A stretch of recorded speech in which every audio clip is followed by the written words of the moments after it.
I talked to Robert Mugabe about his position as leader of this most active group of guerrillas and about his ideas for the new Zimbabwe and the chances of it coming about from this British-run conference.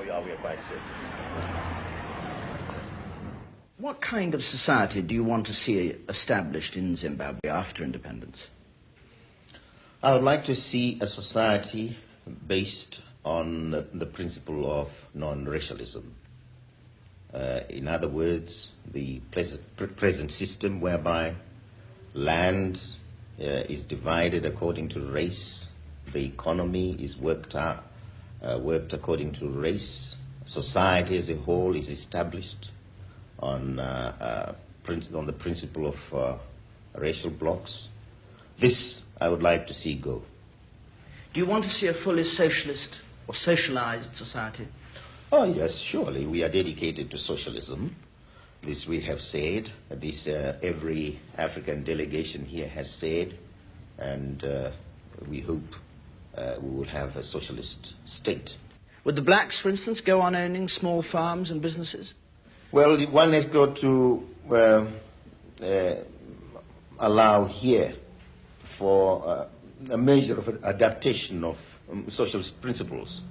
You cannot start off by taking control of everything, of any individual enterprise. You got to make some allowance for a start for some form of enterprise.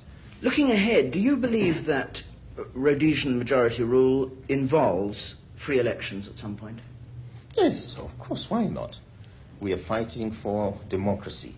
We would like to see a democratic state established in Zimbabwe, and this means a state based on the wishes of the majority of the people. The best way in which people can demonstrate their participation in democracy is by voting, and elections are quite a necessity. Do you suppose that Ian Smith and the whites represented at this conference are going to accept black control of the army and the police during the interim stage? If they accept the fact of the transfer of power, I don't see why they shouldn't accept the fact that this power must be as effective as any power can be in any state. And this effectiveness can only come from the fact of control by our forces. But do you believe that the whites in Rhodesia will accept that? Whether they will accept it or not is immaterial to us, really.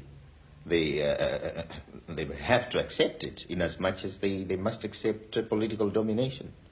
But surely it is material to you in the sense that if they don't accept it, this conference breaks down.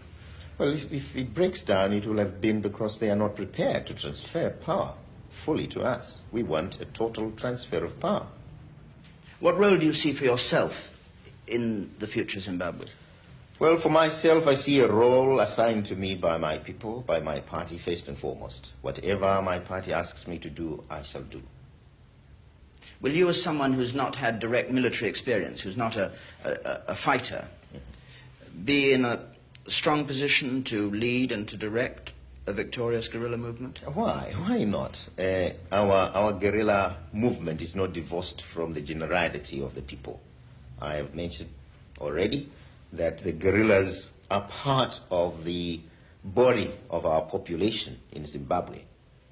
The people who are fighting the war are, on the one part, trained people, on the other, untrained people. They all constitute the Zimbabwean army in a broad sense of the word. Some are feeding the guerrillas, some are showing them the way, some are raising foodstuffs and clothing for them. All these people are engaged in the struggle. They all matter to us.